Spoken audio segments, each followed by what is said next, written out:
Lantas apa itu kurikulum prototipe?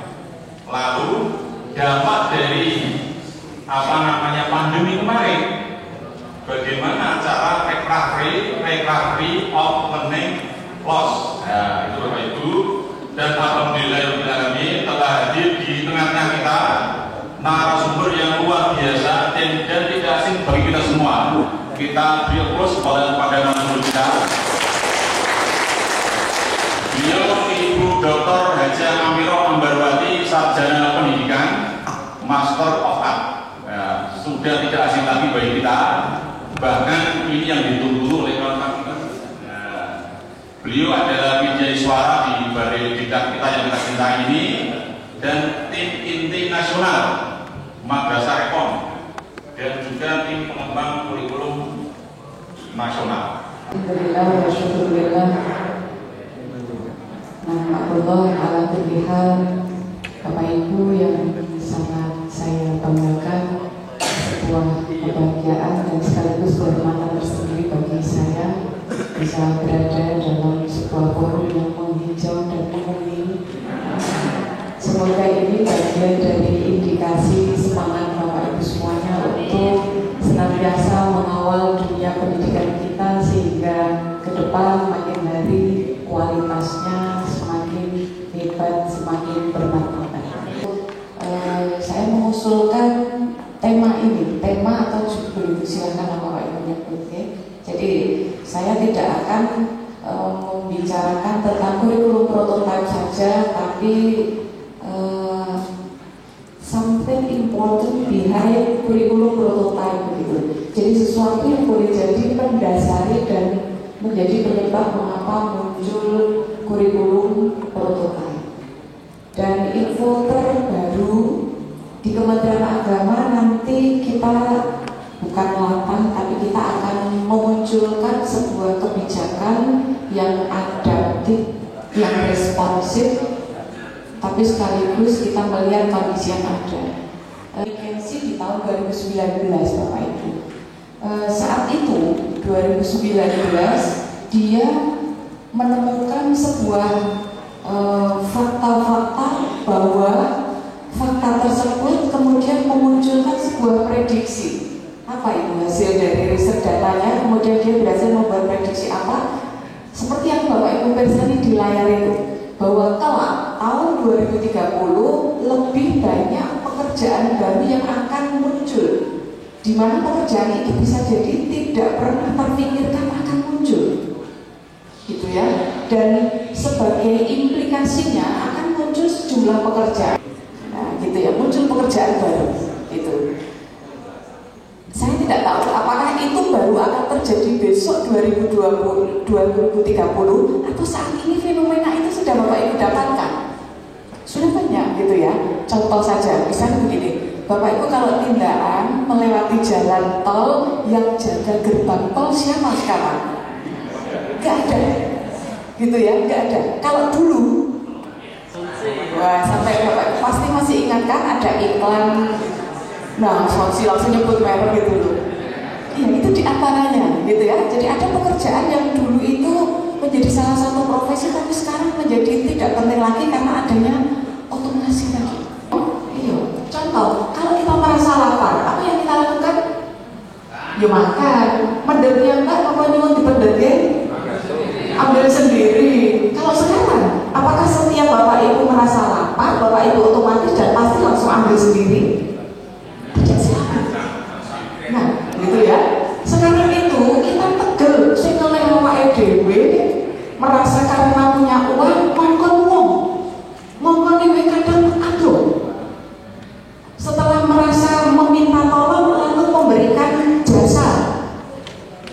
Gitu Bapak. Itu dianggap wajar atau tidak? Sing dikongkon itu kira-kira murid-murid apa malah bersyukur? Jadi ini kan ada transformasi di Bapak Ibu, ada transformasi strategi pemenuhan kebutuhan, dan ada strategi perilaku yang mengalami pergeseran. Yang seperti itu tidak akan ada yang mengatakan syukur akbar, gitu. Bahkan kalau tidak ada transaksi dan order, itu nangis itu. Ya Allah, ini ngomong kok sedino itu dinamika yang bisa jadi sekian puluh tahun yang lalu tidak kita bayangkan, tapi itu sekarang sudah nyata di hadapan. Di 2018 Bapak Ibu, saya ingat betul saat itu saya membuat sebuah tulisan dan sempat dimuat di Suara Merdeka. Saya buat begini, tantangan guru di era disrupsi. Saya membuat tulisan begitu. Era disrupsi itu era di mana setiap orang itu akan dilepaskan, akan dicabut, akan diurai dari zona nyaman. Terutama dengan era 4.0. Ya, katanya era revolusi industri, tantangan teknologi dan seterusnya itu membuat setiap profesi, salah satunya adalah guru, harus tanggap dan segera bergerak cepat. Tapi saat itu tulisan saya tidak terlalu banyak mendapatkan fakta bahwa semangat itu sudah muncul. Dan alhamdulillah buah dari tulisan tersebut saya itu sempat dihubungi. Saya pikir waktu itu penipuan itu. Saya dihubungi oleh sebuah stasiun radio di Australia untuk diminta bersedia menjadi narasumber. Saya pikir ini zamannya penipuan, ini kira-kira penipuan. Masuk bacaan saya terhadap sejumlah referensi dan sekaligus juga terhadap fenomena yang berkembang saat ini bahwa student today is human capital at future. Gitu. Anak-anak atau siswa atau peserta didik yang sedang belajar di sekolah atau di madrasah saat ini sesungguhnya adalah human capital. Human capital itu berarti modal tapi berupa manusia untuk masa depan bangsa kita. Maka Bapak Ibu, sesungguhnya kalau kita ingin melihat berhasil tidaknya sebuah kurikulum, itu rentangnya puluhan tahun yang akan datang. Contoh sederhananya Bapak Ibu semua ini piye hebat. Kehebatan Bapak Ibu saat ini itu bukan karena kehebatan Bapak Ibu saat ini saja, tapi ada kontribusi, ada campur tangan yang luar biasa dari guru-guru kita di masa lalu. Dan begitu. Maka semangat itulah yang perlu kita ingatkan pada teman-teman guru kita, bahwa mereka lah yang sesungguhnya menjadi agen penyiapan human capital tentunya yang berkualitas untuk masa depan bangsa Indonesia di masa yang akan datang. Bonus demografi bangsa Indonesia itu akan dilihat besok tahun 2045-an gitu. Pembelajaran berbasis keterampilan abad 21 dengan 4C-nya. Kita berharap itu bukan hanya sebuah slogan gitu ya, biar keren RPP-nya ditulisi critical thinking, kemudian ada creative thinking, tapi pembelajarannya nggak ada, ngapain gitu loh. Saya kadang berpikir agak ekstrim begini Bapak Ibu. Sebenarnya guru kita itu asalkan punya komitmen yang totalitas dan sungguh-sungguh, bukan karena takut kalau sertifikasinya nggak cair, kalau nggak ditandatangani dan macam-macam, maka nggak punya RPP fisik itu nggak apa-apa. Bagi saya sangat pribadi Bapak Ibu. Tapi yang penting, roh dan misi dari RPP itu apa? Dia punya. Apa itu rohnya? Dalam hal ini saya sepakat dengan surat edarannya Mas Menteri itu Bapak Ibu, SMendikbud 14 itu. Saya sepakat bahwa rencana pelaksanaan pembelajaran guru atau RPP-nya guru itu bukan berarti dan jangan dimaknai harus satu lembar, itu salah lagi. Nggak ada klausul yang menyatakan RPP hanya satu lembar. Bapak Ibu, mari kita cermati di poin pertama itu bunyinya adalah RPP prinsipnya 3, efektif, efisien, dan berorientasi pada siswa. Itu 3 itu. Mau sak lembar tombol, yang penting orientasinya pada siswa, efektif, efisien untuk mencapai tujuan, kan begitu. Kalau kita melihat pada standar proses, karena di U22 di sana memang RPP komponennya 13. Kan begitu. Tapi 13 ditulis komplit, dicantumkan semuanya, tapi tidak menjawab 3 prinsip tadi. Tidak efektif, tidak efisien, dan orientasinya bukan pada siswa. Percuma gawe RPP berlembar-lembar. Di sini copy paste, kalian kepala madrasah yang dulu ganti. Terjadi itu apa? Tahu coba cara politik. Saya kadang-kadang nggak peduli mau digawe, mau tuku dan seterusnya. Yang penting rohnya itu ada. Ada gue ya. Gitu. Mau CPSA, mau CTL, mau diganti pakem, paikem, orang terima paikem, gitu kan. Apalagi mau inquiry learning, mau dikenalkan problem based learning, project based learning, discovery learning. Sekarang ada pendekatan saintifik, ada 4C pun malah. Kalau mindset pelakunya, kayak pentoyo ya jadi bayaran itu, kok kembali ke situ lagi. Iya, gitu kan Bapak Ibu. Pokoknya setiap para pelaku itu kok pikirannya, orientasinya, harapannya nek obah kudu mama. Jangan pernah bermimpi ada perubahan yang signifikan. Bisa jadi berubah, tapi berubahnya kan berangkat dari keterpaksaan. Gitu Bapak Ibu. Saya bertemu panjenengan ini merupakan sebuah kebahagiaan karena saya menyebut diri sebagai provokator. Semoga Bapak Ibu bisa saya provokasi untuk mau dan bisa menggerakkan teman-teman kita. Ayo sadarlah, negara menunggu kita. Berapapun yang kita terima, entah itu dari negara, entah itu dari yayasan, dari masyarakat, itu amanah yang harus kita tunaikan. Kan begitu Bapak Ibu ya. Dan jadi 4C itu ya akan sia-sia kalau gurunya nggak berubah. Lalu berikutnya ini juga information, media, teknologi, keterampilan itu harus kita berikan, kan gitu tak? Supaya nanti anak-anak kita, para siswa-siswa itu mereka mampu menjawab tantangan kehidupannya yang akan datang. Nah, itu sebenarnya kan di kurikulum 2013 sudah ada toh Bapak Ibu? Enggak, sudah. Tapi apakah harapan ini sudah muncul di depan mata? Wujudnya Bapak Ibu yang lebih bersa dan kagungan data. Sekian ratus, sekian puluh binaan Bapak Ibu, entah madrasahnya, entah gurunya, fenomena ini pasti Bapak Ibu temukan. Gitu. Nah, nampaknya Bapak Ibu, semangat itu yang melandasi munculnya kurikulum prototipe. Dari referensi yang saya baca, bahwa kurikulum prototipe itu sebenarnya masih kurikulum yang berbasis kompetensi. Berangkatnya ya dari kurikulum 2013 yang saat ini masih dilaksanakan oleh teman-teman di sekolah atau di madrasah itu. Gitu ya Bapak Ibu ya.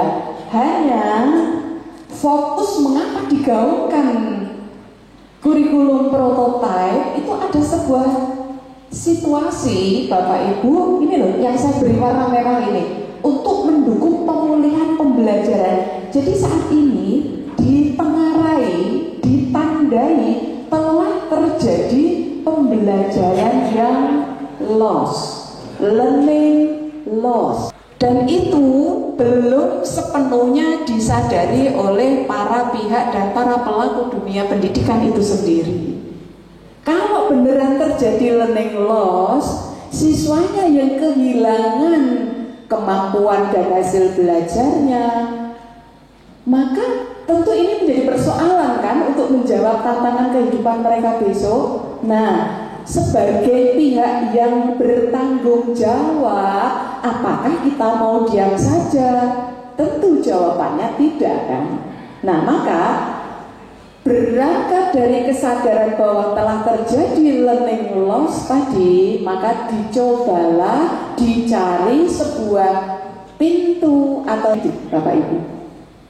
Ya, nah untuk bisa menjawab pembelajaran yang ditandai hilang tadi, maka yang diusung adalah pembelajaran berbasis proyek. Berbasis proyek itu intinya harus ada produknya. Produk apa? Produk yang relevan, yang terkait dengan kebutuhan hidupnya saat ini maupun di masa yang akan datang. Jadi model pembelajaran dan pendekatan berbasis proyek itu nanti akan menjadi primadona untuk konteks kurikulum prototipe. Nah, persoalan berikutnya nanti yang perlu dicermati Bapak Ibu, apakah yang terjadi itu hanya learning loss saja, ataukah behind learning loss itu sesungguhnya juga terjadi teaching loss? Mana yang duluan ini sebenarnya? Teaching loss dulu atau sebenarnya karena learning loss, atau learning loss dulu baru teaching loss. Teaching loss gitu. Jadi sebenarnya nanti kalau kita telusuri itu akan ketemu nih akar muaranya. Anak-anak itu selama ini belajar atau Bapak Ibu kalau penjenengan lebih cocok menggunakan istilah KBM atau kegiatan pembelajaran. Sekarang kalau yang familiar digunakan yang mana?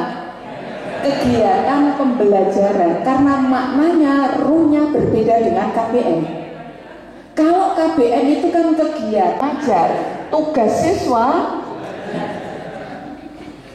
Sedangkan kalau kegiatan pembelajaran ada wilayah tanggung jawab dan hak. Tanggung jawab guru itu memberi pengalaman belajar. Kalau itu yang dilakukan artinya guru sudah membelajarkan, berarti hak siswa adalah mendapat pengalaman belajar. Jadi belajar itu artinya memperoleh, tuntas atau tidak tuntas itu urutan kemudian. Tapi yang terpenting adalah semua guru kita seharusnya memastikan semua siswanya dengan berbagai karakter dan kemampuan mereka bisa mendapatkan hak pembelajaran. Gitu ya Bapak Ibu ya. Karena kita membandingkan, misalnya begini nih Bapak Ibu. Ada seorang guru IPA misalnya, dia akan menyampaikan materi tentang struktur tumbuh-tumbuhan. Guru yang pertama dia menyampaikan dengan cara dia menyiapkan PowerPoint, gitu kan? Dari PowerPoint itu dia menyiapkan ada gambar berbagai tumbuhan dengan strukturnya, dia menjelaskan. Muridnya diminta mendengarkan sambil membuat catatan mana yang dianggap penting. Contoh pembelajaran pertama. Yang kedua, guru yang kedua, dia tidak meminta siswanya melihat tayangan, tapi dia katakan, anak-anak hari ini kalian belajar di luar kelas. Silakan berpasangan 2 orang, bawa catatan, waktu kalian 30 menit. Silakan amati tanaman yang ada di lingkungan sekitar madrasah kalian, tapi di halaman saja, nggak usah keluar. Catat ada tanaman apa yang kamu tahu namanya, bentuk daunnya bagaimana, batangnya seperti apa. Masuk kelas 30 menit kemudian silakan presentasikan. Saya mau tanya Bapak Ibu, 2 guru ini mana yang lebih memberikan pengalaman? Itu ya Pak ya. Yang pertama ini merasa sudah mengajar, kan begitu ya, padahal belum tentu ketika guru merasa mengajar siswanya sudah belajar yang sesungguhnya. Bapak Ibu sepakat apa enggak ini? Ini yang perlu kita ingatkan lagi. Nah, Bapak Ibu mengingatkan tentu tidak pernah lelah, tapi apakah yang diingatkan itu mau gugu atau mboten, kembali pada persoalan komitmen, kembali pada persoalan kesadaran dan begitu. Ini PR tidak mudahnya adalah membuat guru kita itu punya grow mindset. Mindset pola pikir yang selalu berkembang. Kalau sudah fix mindset begitu, walah kurikulum prototipe berubah, menajen menteri ini kurang gawian, itu fix mindset. Itu fix mindset. Tapi kalau seperti Bapak Ibu ini semuanya grow mindset, karena belum berlaku saja, ayo ini balik diklat, kita mau kegiatan di sana, kita diskusi bareng, itu grow mindset gitu. Siap menerima dan ingin tahu terhadap perubahan. Karena saya yakin semangat yang Bapak Ibu usung adalah what can we do? Kita bisa melakukan apa? Kita bisa memberikan apa supaya guru-guru kita hebat? Itu grow mindset itu seperti itu. Ya, oke, baik. Lanjut. Fokus dari proses ini semuanya adalah dalam rangka berbenah proses dulu nih Bapak Ibu. Nanti fokusnya dari proses itu adalah mengembangkan hasil belajar siswa secara holistik. Ada konsep ini Bapak Ibu, profil pelajar Pancasila. Jadi satu hal yang identik dengan kurikulum prototipe sekolah penggerak itu nanti ditarik menjadi profil pelajar Pancasila, gitu. Nah intinya begini sebenarnya, misi besarnya, grand design-nya adalah adanya kurikulum prototipe yang nanti pelakunya diantaranya adalah sekolah penggerak, sekolah penggerak itu namanya kalau hanya dilihat sebagai sebuah institusi tentu tidak bisa. Maka nanti siapa yang menggerakkan, kan begitu? Karena yang ada di sekolah itu setidaknya adalah kepala sekolah dan guru. Maka nanti kalau sekolah itu menjadi sekolah penggerak, pasti guru dan kepalanya juga kepala sekolah dan guru-guru penggerak. Yang belajar itu ketika dia lulusannya itu bisa menampakkan, memperlihatkan profil pelajar Pancasila. Itu intinya begitu. Jadi pengennya itu lulusan dari sekolah-sekolah yang sudah melaksanakan itu nantinya apa ya penampakannya gitu. Ya, profilnya adalah profil pelajar Pancasila. Makanya jadi munculnya sekolah penggerak gitu ya, itu karena dilandasi dari tadi loh kegelisahan bahwa ada hak belajar siswa yang sebenarnya ditandai hilang, berkurang ya. Oke, poin utamanya ini Bapak Ibu. Nah, ketika kita bicara tentang kurikulum prototipe tadi Bapak Ibu, tentang sekolah penggerak tadi, setiap kita bicara nanti kerangka dasarnya itu ya isinya ada komponen inti kurikulum. Komponen inti itu ya nanti meliputi struktur kurikulumnya gitu ya, isinya, kontennya, kemudian how to teach-nya, kan begitu. Itu nanti semuanya muncul di sana, diarahkan untuk mencapai tujuan pendidikan jangka panjang. Mencapai pendidikan jangka panjang itu sesuai dengan amanah Undang-Undang Sisdiknas, bahwa untuk menuju ke sana ingin diwujudkan adanya profil apa tadi pelajar Pancasila. Nah nanti pasti akan dikemas untuk mewujudkan profil pelajar Pancasila itu nanti mereka harus belajar dimensi yang mana. Nah kurikulum 2013 masuk lagi nih. Pemuda pelajar Pancasila itu ya harus memiliki dimensi sikap yang seperti apa, pengetahuannya harus bagaimana, keterampilannya harus bagaimana. Jadi ini tidak berarti kita meninggalkan kurikulum 2013 gitu. Balik lagi ya. Terus karena ini merupakan sesuatu yang baru, arah gerakan untuk mengatur langkah baru walaupun misinya sesungguhnya tidak jauh berbeda, maka perlu ada sinergi dari semua pihak. Sinerginya bagaimana supaya masing-masing bisa mengambil peran secara tepat untuk saling membangun ya hubungan baik, kolaborasi. Jangan pernah kita mengharapkan anak-anak kita memiliki keterampilan berkolaborasi kalau kita yang menjadi model mereka masih inginnya one man show. Pokoknya orang itu kudu aku kabeh, nek ora aku kok iso. Mental yang begitu itu harus kita kikis perlahan. Mari kita libat bersama. Bukan hanya demi sebuah pencitraan, tapi itu betul-betul kita wujudkan dalam dunia nyata. Gitu ya, Pak Ibu ya. Oke, ini kerangka dasar kurikulumnya. Ini kerangka dasarnya. Oke. Jadi kurikulum tadi kata kuncinya adalah ini tadi, pembagian kewenangan dan pembagian peran. Berbagi peran. Kalau di pusat ya wilayahnya mengembangkan produk sistem gitu kan. Kalau seperti Bapak Ibu, penjenengan itu ada di antara baikanan silatai. Sampai Bapak Ibu harus ikut menghasilkan sebuah produk sistem, tapi di waktu yang lain Bapak Ibu harus menyampaikan pada ya binaan Bapak Ibu. Oke, baik, lanjutannya kewenangannya misalnya nih untuk yang pemerintah pusat yang saya atur harus menghasilkan produk sistem itu diantaranya adalah membuat struktur kurikulumnya nanti harusnya seperti apa.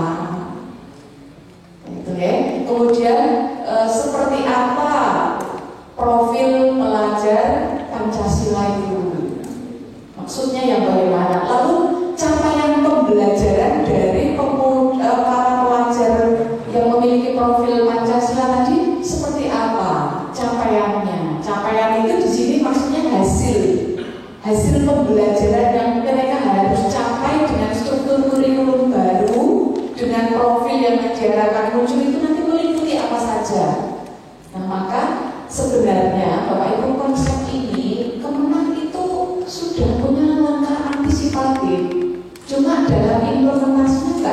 sudah mengarah ke sana belum? Apa itu wujudnya? Tahun kemarin pada waktu pandemi itu adanya SK Dirjen tentang kurikulum darurat itu loh Pak Ibu. Itu diterjemahkan benar nggak itu oleh teman-teman di madrasah? Ini sebenarnya sekolah penggerak ini rumit seperti itu.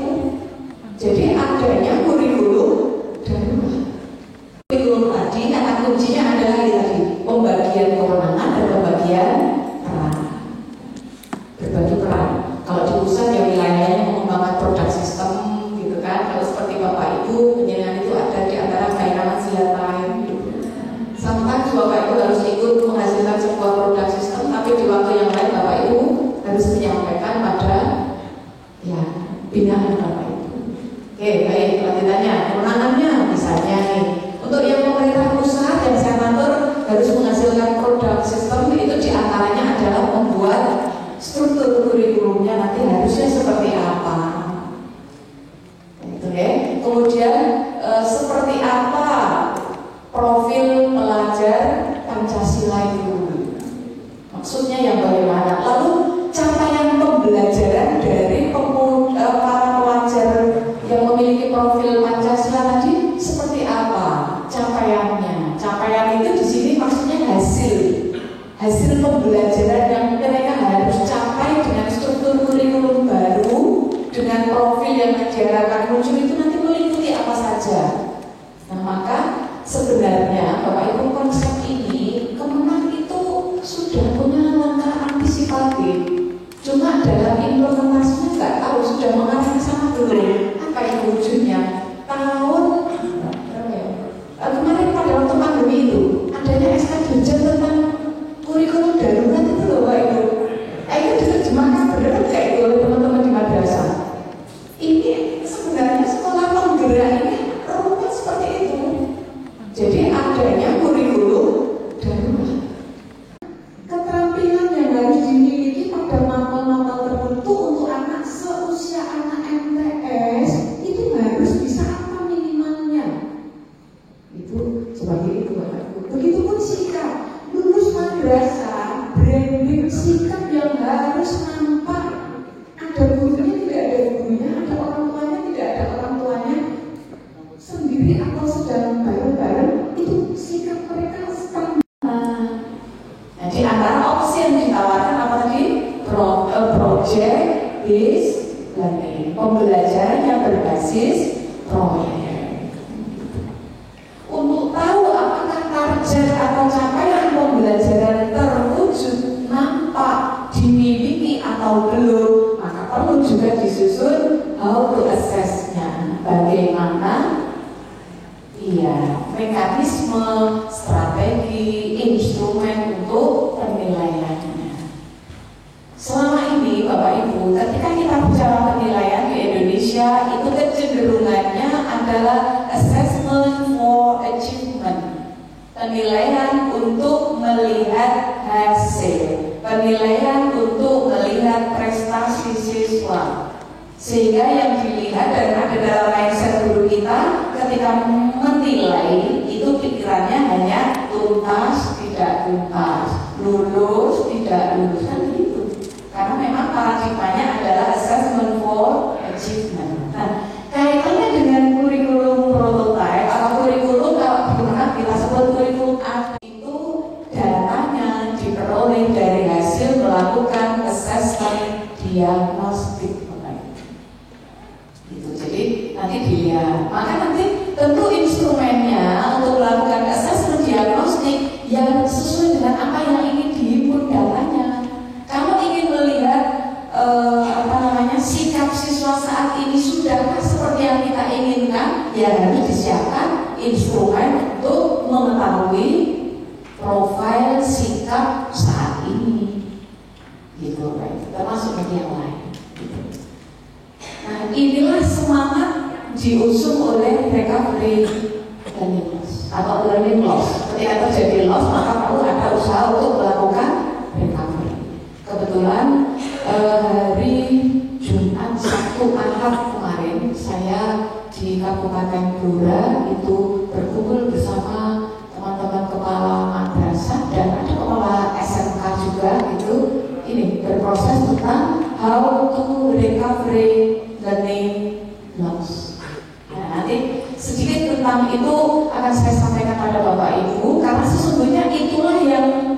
apa ya, melandasi munculnya kurikulum prototipe ini. Terima kasih. Oke, terus berikutnya, salahnya dulu ya Bapak Ibu ya. Ini nanti pembelajaran ada intra, ada ekstra, gitu ya. Ada intra dan ada ekstra. Kemudian pembelajaran yang dilakukan itu harapannya adalah berbasis proyek. Oke. Dan satu lagi, untuk bisa menumbuh kembangkan 6 dimensi itu tidak hanya diikat dengan pembelajaran intra dan ekstra, tapi harus ditumbuhkan atau diiringi dengan budaya sekolah yang baik. Nah, Bapak Ibu, ini terkait dengan kepala sekolah atau kalau kita yang kepala madrasah, apa itu? Bahwa dalam mengelola lembaga pendidikan, selain arahnya untuk memenuhi 8 SMP, kalau Bapak Ibu kita ingat lagi ada panduan penyusunan dokumen RKS dari Kemendikbud sejak tahun 2015, di sana kan dicantumkan itu bahwa mengelola satuan pendidikan itu selain untuk memenuhi 8 standar, sebaiknya ditambahi pengelolaan 3 hal. Kan ya? 1, mengelola lingkungan sekolah, yang kedua mengelola budaya sekolah, dan satu lagi mengelola potensi kesiswaan. Maksud saya ini tadi untuk diintegrasikan karena itu juga sesungguhnya bagian dari anjuran dari pemerintah. Oke. Untuk penguatan profil pelajar Pancasila, ya ini nanti ini ada pengurangan beban belajar. Itu tadi ya, karena nanti akan dipilih dari pembelajaran yang esensial, gitu ya. Agar siswa memiliki kesempatan lebih banyak untuk ya mengembangkan dirinya. Jadi nggak usah terlalu banyak materi, tapi mentah kabeh. Pilih materi yang esensial, intinya nanti di sana. Oke, ya. Terus ini nanti alokasi waktunya, ya. 1 mata pelajaran nanti akan terbagi menjadi 2, menjadi intra dan co-kurikuler. Kemudian ada penguatan profil pelajar Pancasila. Anda mau tambah sedikit lagi Pak? Ya. Nah ini nanti saya kasih dulu tentang learning loss itu Bapak Ibu. Learning loss itu intinya di sini. Situasi di mana siswa itu mengalami penurunan kemampuan belajar sebagai dampak dari hilangnya makna atau ruh kegiatan pembelajaran. Bapak Ibu begini, kalau definisinya seperti ini, maka saya kok kurang sepakat kalau learning loss itu yang dikambing-hitamkan adalah COVID. Karena intinya bukan anak-anak hadir ke madrasah atau tidak, tapi selama makna atau ruh dari kegiatan pembelajaran yang saya contohkan 2 guru model ini, yang ngajar di kelas pakai LCD, yang satu muridnya disuruh keluar. Ketika makna dari belajar siswa itu hilang, maka itu sudah terjadi learning loss. Nah kalau begitu kan nggak usah nunggu pandemi. Ini sekarang anak-anak sudah mulai masuk ke madrasah walaupun masih terbatas, kok gurunya masih seperti itu, mindsetnya, cara ngajarnya masih begitu, learning loss terjadi lagi nggak? Jadi learning loss itu ancaman berkelanjutan kalau tidak segera disadari penyebabnya. Maka kalau sudah begini, terjadinya learning loss yang pertama justru karena akibat dari terjadinya teaching. Bapak Ibu. Nah, maka yang perlu dilakukan ini Bapak Ibu. Ini tadi skemanya ya. Ini guru, ini siswa, ini tugas guru, ini hak siswa. Ternyata dari situ terjadi learning loss dan teaching loss. Maka kalau ingin kita itu tidak punya hutang pada anak-anak kita, maka perlu dilakukan yang namanya recovery learning loss.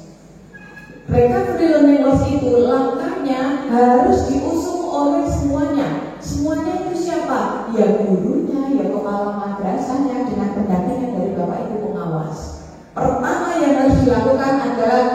melakukan assessment diagnostik.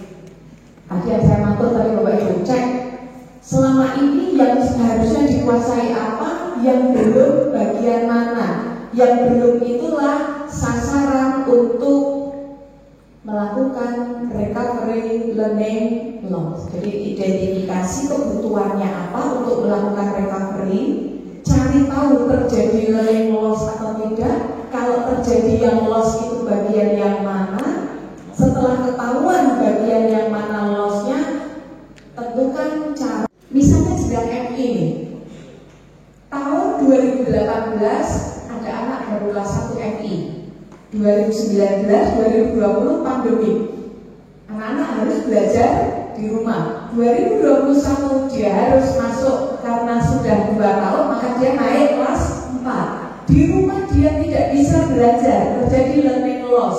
Salah satu lossnya adalah ketika dia dulu kelas 1, 2 tahun ning omah, mlebu kelas 4 tetap belum bisa maca. Itu keterampilan apa Bapak Ibu? Itu berarti terjadi learning loss. Wujud lossnya adalah wis kelas 4 dereng saged loss. Nah, ini apa mau dibiarkan? Tentu tidak kan Bapak Ibu. Nah, ini tadi berarti identifikasi kebutuhan sebagai kegiatan assessment dia. Bapak Ibu, setelah teridentifikasi kebutuhannya, berikutnya kan harus berpikir strateginya.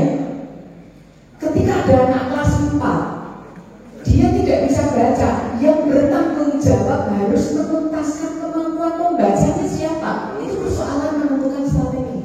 Apa guru kelas 4? Aku ini iso kelas 4 kok ngajari maca iki, aku kudune guru kelas 1, guru kelas 2, ora iso iki bahasa guru. Kalau seperti itu semuanya learning loss. Jangan dilanjutkan lah, itu adalah punya ya Pak, tapi saya nggak bisa. Nah itu Bapak Ibu, artinya yang saya mau sampaikan dengan ini tadi adalah bahwa harus ada komitmen bersama. Programnya nanti bagaimana, pelaksanaannya kapan, karena yang tidak boleh dilupakan, ini punya kajian recovery learning loss, tapi pembelajaran regulernya, materi-materi keterampilan di kelas 4 tetap harus disampaikan. Nah itu dia, itu persoalan yang sesungguhnya saat ini sedang ada di depan mata. Maka nanti partisipasi orang tua itu harus diwujudkan. Bapak Ibu ambil peran di situ karena ini yang kemarin saya sampaikan pada teman-teman kepala madrasah. Apa yang harus dilakukan? Memperbaiki tata kelola, gitu ya. Kemudian mengelola, menyusun strategi untuk menata, menyiapkan pendidik dan tenaga kependidikan, melakukan pengelolaan kurikulum, melakukan pengelolaan sarpras, begitu juga moto siswane, melibatkan orang tua. Itu semuanya harus dilakukan. Bapak Ibu nanti untuk tata kelola, mengelola pendidik dan seterusnya, itu wujudnya satu dokumen KTSP-nya teman-teman di madrasah, isinya harus bicara ada program recovery learning loss tidak.